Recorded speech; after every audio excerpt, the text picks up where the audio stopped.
Francine's POV. Sumagot ka.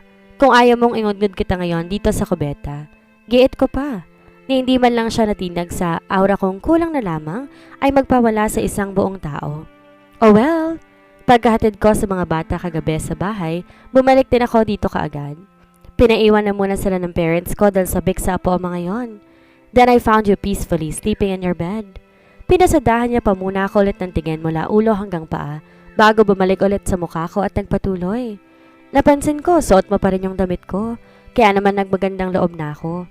Paglalahad niya. Pero ano raw? Nagmagandang loob. Siya. Talaga lang ha? Anong klaseng pagmamagandang loob naman ang ginawa mo, Aber? Kuryosong tanong ko sa kanya habang nakapamewang pa rin sa kanya.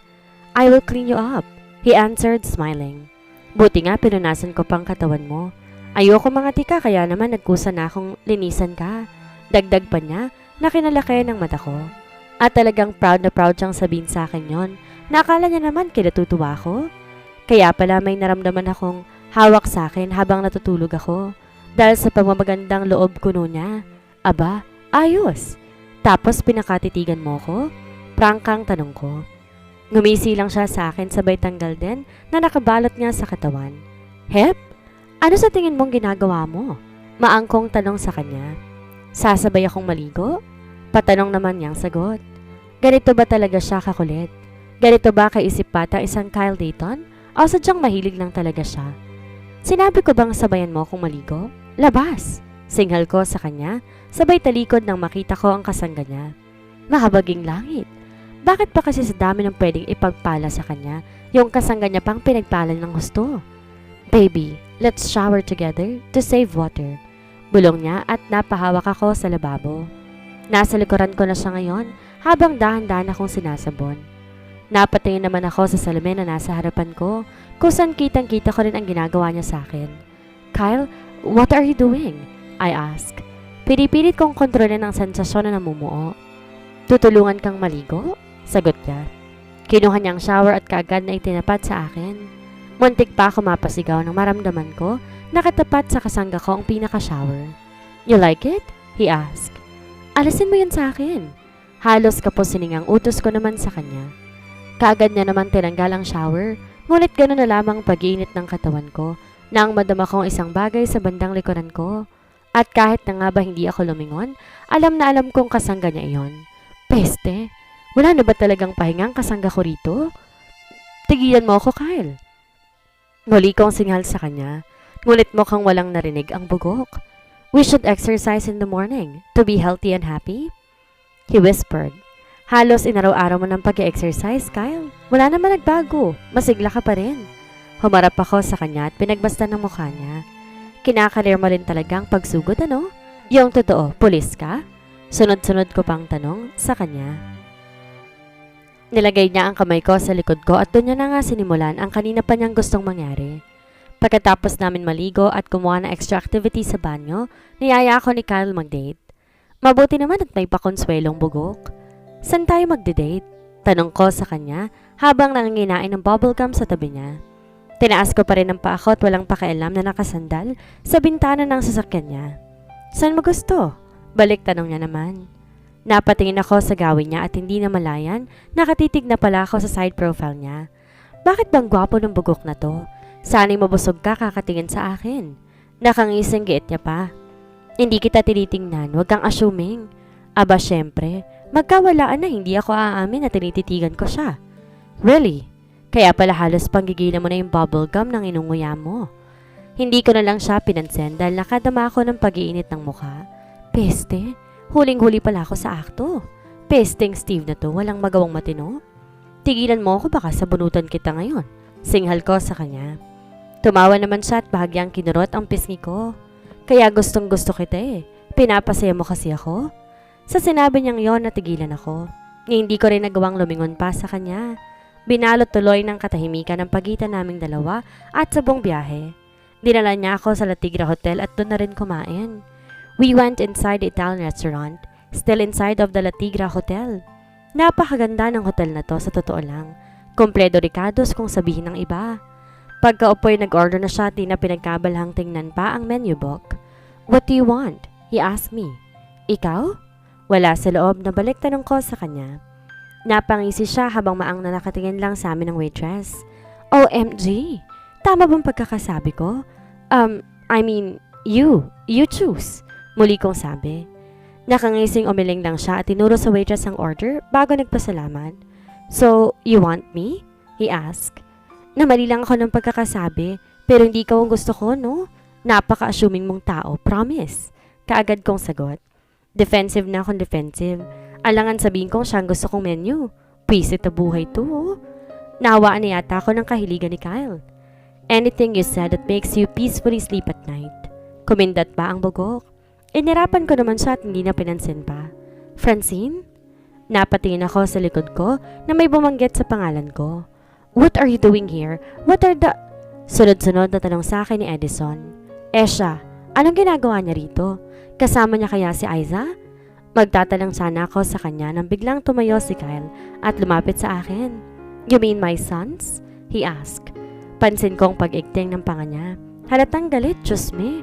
Baka naman magpang-abot pang dalawa dito. What the? Who are you? Nagtatakang tanong naman ni Edison na mas lalo lang kinainis ni Kyle. Pumagitna na ako sa kanilang dalawa at baka kusan pa sila dalhin na ang sagutan nila sa isa't isa. You guys should calm down first. Inawakan ko ang kamay ni Edison at tumarap sa kanya. Akmang kakausapin ko sana siya nang biglang hagitin ni Kyle ang bewang ko at inila papalapit sa kanya. I am a very possessive man, so don't you dare go near him, baby, or I will punish you later. Bulong niya sa tenga ko. Kulot noong nakatingin naman si Edison sa kamay ni Kyle na nakayakap sa bewang ko. Ano sa tingin niyong ginagawa ninyong dalawa? Kuryosong tanong sa akin ni Edison bago nilipat ang tingin kay Kyle. At sino ba tong lalaking to? Giit niya pa. Hindi ko alam kung anong gagawin ko sa kanilang dalawa at kung sino nga bang uunahin ko. Excuse me po? Biglang singit ng waitress kanina. Dala ang pagkaing in-order ni Kyle. Ganon na rin ang pagbuntong hininga ko na mapansin ko nasa likod niya si Aiza. Sa wakas naman, narito rin ang babaita. Hi, hon. Halika. Nanlaki ang mata niya na makita niya kaming dalawa ni Kyle. Kaagad din siyang tumingin sa bewang ko kung saan mahigpit na nakahagpo si Kyle. Ang haharot! Eksahiradang sabi niya. Sabay hablot sa kamay ni Edison. Wait, I am not done with this too. Kaagad namang hinila ni Edison pabalik si Aiza na akmang aalis sa sana. Who are you? Are you my sister's boyfriend? And what do you mean about your sons? Sunod-sunod na tanong ni Edison na siya namang kinalito ni Kyle. Honey, halika na. Pabayaan mo lang mga yan at maghahanda na sila. Katunayan yan, lagi silang sumisisid kaya halika na. Huwag ka na makimarites pa. Muli na namang hinila ni Aiza si Edison. Habang lumabay naman ang pagkakahagpos ni Kyle sa bewang ko. Kapatid mo tong bugok na to? Tinuro niya pa sa akin si Edison bago muling nagtanong. Your brother? But you married this unknown brother of yours. My goodness, Francine. You had a lot of explaining to do with me. Napairap na lang ako at nasa pong sariling noo dahil sa mga nangyayari. Sumasama ng pakiramdam ko sa kanila, sa totoo lang. Ayan, masyado ka kasing siloso, kaya pati ang bayaw mo pinagsisilosan mo. Tsaka mag-usap nga kayong dalawa nang iniirog mong perlas, hindi yung puro sugod ka na lang. Communication is the key. Ganon kasi. Mabilis at halos habulin na ni Aiza ang hininga niya dahil sa mga pinagsasabi niya. Hinila niya na rin ulit si Edison at inambahan ng suntok kung di pa rin sasama sa kanya. Ngayon eto, dalawa na lang kami ni Kyle na makaupo at nakatapat sa mesa. Hindi ko alam kung paano ko aakto sa harap niya at kung ano bang isasagot ko sa mga nagbabadya niyang tanong. Start talking. I'm waiting. He told me, being impatient now. Kung isabi ko kaya sa mukha niyang iced tea nang matauhan siya, kala mo ko sino? Samantalang kasalanan niya naman ang lahat? Peste! Edison was my twin brother. We got married, yes, but that was fake. And we just did that in front of a camera to make our papers processed immediately. Paglalahad ko sa kanya. Seryoso lang siyang nakatingin sa akin ngayon. Hindi ko alam kung anong iniisip niya at kung may gusto pa ba siyang itanong. Ang mahalaga lang sa akin ngayon, nasabi ko na sa kanya ang mahalagang detalye na kailangan niyang malaman. Is that all? He asked. Tumango ako bilang sagot at kakain na sana. Pero may tinanong siya dahilan para maubo ko. Papakasalan mo ba ako? Nanlalaki ang matang napatingin ako sa kanya nang sabihin niya iyon. Sa akin ba niya tinatanong yon? O baka naman na mali lang ako ng dinig. Anong sabi mo? Tanong ko sa kanya. Di naman siya tumingin sa akin. Nanatiling nakatingin sa hawak niyang maliit na papel. You're so handsome. If you can't be my boyfriend, will you marry me then? Halos pabulong niyang sabi nang nakakunot ang noo. Bago tumingin sa akin, bakit pag gustong gusto kong harutin ng mga waitress? Mukha ba akong maharot? Baang natanong niya pa. Hinablot ko ang papel na hawak niya at binasa iyon. Peste, akala ko naman. Tinatanong niya ako kung gusto kong pakasal sa kanya. Binasa niya lang pala nakasulat sa pesteng papel na to. Maharot ka rin naman kasi. Sagot ko sa kanya. Kahit nanggigigil na ako, pinilit ko pa rin wag ipahalata. Ang ganda din naman kasing sabunutan ng babaeng nagbigay sa kanya ng note na yon. Pakaharot. May masungit. Paranokso niya sa akin. Sino? Ako ba? Kunway tanong ko naman. Di kung gusto niya yung maharot na waitress, di magsama sila. Kala niya naman affected ako. Well, oo na. Affected ako. Peste sila. Ay hindi. Baka ako. Muli niyang asar. Sasagot pa sana ako nang bigla siyang lumapit sa akin. Ginawaran ako na mabilis na hagkan sa labi. Sa kabiglaanan hindi ako kaagad nakapag-react. OMG. Nakaisa na naman ang bugok. Tapos ako naman tong sira. Kinilig. Let's eat first. Aniya pa. Mabulunan ka sana. Pabulong kong sabi bago uminom. I will introduce you to my parents after this. Sa sinabi niyang iyon, ako ang nabulunan. Napakabilis ng karma talaga. Pero ano raw? Ipapakilala niya ako sa parents niya? Ano? Maangkong tanong. Tinatansya kung tama bang narinig ko o hindi. Ipapakilala mo ko sa parents mo? Muli ko pang tanong. Nauutal dahil hindi ko naman alam kung ano bang dapat kong madama. Yes, was that bad? Kuryosong tanong niya naman. But why? I mean, bakit kailangan mo pa ako ipakilala? Kailangan pa ba yon? Sunod-sunod kong tanong. Tinitigan niya naman ako bago ngumiti sa akin na hindi man lang ako sinasagot. Kubindat pa nga eh. Parang may masamang binabalak ang bugok na Kyle na to. O baka naman ang titrip lang siya. Oo, tama ka. Baka nga trip niya lang. Sino ba naman kasi ako para ipakilala? Halos pabulong kong sabi sa aking sarili. Ayos na sa akin na kilalanin nila ang mga anak ko kahit hindi na ako. Tatanggapin at mamahalin nila para naman may matawag silang pamilya. Sapat na sa akin yon. Magiging masaya na ako doon. Of course, you're worth to be introduced, Francine.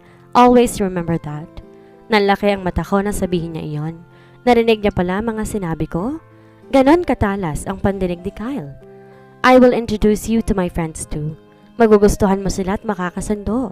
Giit niya pa. Tubango na lang ako, tinanakuhang sumagot pa. Nang matapos kami mag-dinner, nag-ikot-ikot lang kami sa La Tigra. Pinakita niya sa akin na ibang palapag na mayroon sa hotel. At sa buong paglilibot namin, hawak niya ang kamay ko. Hanggang sa nagdesisyon na siya na pumunta kami sa isang mall. Seems like he was protecting me and of course, spoiling me too. OMG, pakiramdam ko tuloy kinikilig ako. This one. Tinaas niya pa ang damit na hawak niya at ipinakita sa akin. Bagay sa'yo to. Aniya sabay tapat sa akin ng kulay pulang dress. Kung dress nga bang matatawag yon? Mukha naman akong may aakitin sa damit na yan. Konting yuko na lang kita ng tiyan ko dyan ah. Humagalpak siya ng tawa nang sabihin ko yon. May nakakatawa? Nagsasabi lang naman ako ng totoo. Dagdag ko pa. Baby, sa kwarto mo lang to susuotin, okay? Sino nagsabing susuotin mo to sa loob ng bahay ko? Sunod-sunod niyang tanong na kinabigla ko naman. Ano bang pinagsasabi niya? At bakit ko susuotin ang pangmalakasang damit na yon sa loob ng kwarto niya? On the contrary, pero namang wala ka ring damit. Giit niya pa. Halatang natutuwa siya sa mga kalokohan niya. Alam mo Kyle, paminsan-minsan subukan mo magkape. Maang na nakatingin lang siya sa akin. Hinihintay ang sasabihin ko pa. Nang kabahan ka naman at yakagin ka ng katotohanan. Kilabutan ka nga sa mga pinagsasabi mo. Singhal ko sa kanya. Tumawa lang siya at walang pakialam na hinila na ako sa iba pang stall. Wala ka bang gustong bilhin? You should buy something for yourself. Umiling naman ako sa kanya bilang sagot. Ayokong gumastos. Pinag-iipunan ko kasi ang pag-aaral ng dalawa. Di naman ako sigurado kung gagastosan sila ni Kyle or hindi. Isa pa nakakaya namang iaasa ko na lang sa kanyang lahat. Nag-iipon ako eh. Halika na, umuwi na tayo. Ako na ang humawak sa kamay niya at hinila na siya palabas. Nag-iipon ka para sa? Pwede bang malaman? Kuryosong tanong niya naman. Halatang interesado siya at gusto talagang malaman ang dahilan. Okay lang naman sana, kaso yung kambal, doktor at abogado kasi ang gusto. Mga bigatin kaya masakit sa bulsa. Paglalahad ko naman sa kanya. Totoo naman yun eh. Yun ang gusto nilang kurso kahit na nga ba grade 1 pa lang sila sa darating na school year. Don't worry, ako nang bahala dun. I will transfer some accounts for them and I will provide for everything. Dahil sa mga sinabi niya, kunot ang noong nakatingin lang ako sa kanya. Buti sinunod mo sila sa apelido ko. Hindi tayo mahirapang mag-ayos ng papel. Giit niya pa. Ganon ba siya katiwala sa akin para umuo na lamang sa mga sinasabi ko? Ganon siya kabilis paniwalain na anak niya nga mga anak ko at handa siyang akuin ng lahat? Hindi ka ba nagdududa? Paano kung hindi naman pala sa'yo sila talaga? Tanong ko. Napangiti siya at tinitigan ako. Anak ko sila, Francine. Their eyes, nose, lips, hair, even the expressions on their faces, sa akin lahat nakuha. Kaya nga nung unang beses silang pumunta sa akin, pamilyar sila sa akin. Yun pala nakita ko ng mukha nila sa pamamagitan ng picture ko nung bata pa ako, na nasa mansyon. Sunod-sunod niyang sabi. Kung ganoon nakita niya pala ang anak ko, bakit hindi ko alam? Nabasag nila ang bintana sa gilid ng bahay ko. Nakangiting dagdag niya pa, na kinalaki ng mata ko. Nakakasira palang dalawang yon ang hindi ko alam? Bakit hindi mo sinabi yun sa akin? Kinonsenti mo pa. Bulyaw ko naman sa kanya. Hindi nagsisinungaling ang dalawang yon. Pero kung kinonsenti ko sila, malamang hindi nila sasabihin talaga kung ano man ang nagawa nila. Di ko naman alam na ikaw ang magulang ha. I even asked them kung nasa ng daddy nila. They said sa makabilang bahay. Hindi raw magaling kumembot ang mama nila kaya naghanap ng iba. Ano? Anong pinagsasabi mo? Sino nagsabi sa kanila niyan? Tsaka ako. Hindi magaling? Peste Kyle, wala pa nga akong ginagawa. Nagwawala ka na. Humagalpak naman siya ng tawa sa mga sinabi ko. Wala akong alam sa pinagsasabi ng mga anak ko sa bugok na Kyle na to. At malamang si Isaac ang nagturo sa kanila noon. Humanda talaga sa akin ang babaitang yon. Anyway, he holds my hand and stares at me. Anong iniisip mo tungkol sa pagpapakasal sa akin? He asked me and he caught me off guard. Seryoso ba siya this time? Hindi naman kasi kasal, hindi ba? Kapatid mo si Edison, so let's marry. I want a complete family, Francine. At gusto ko yon, kasama ka.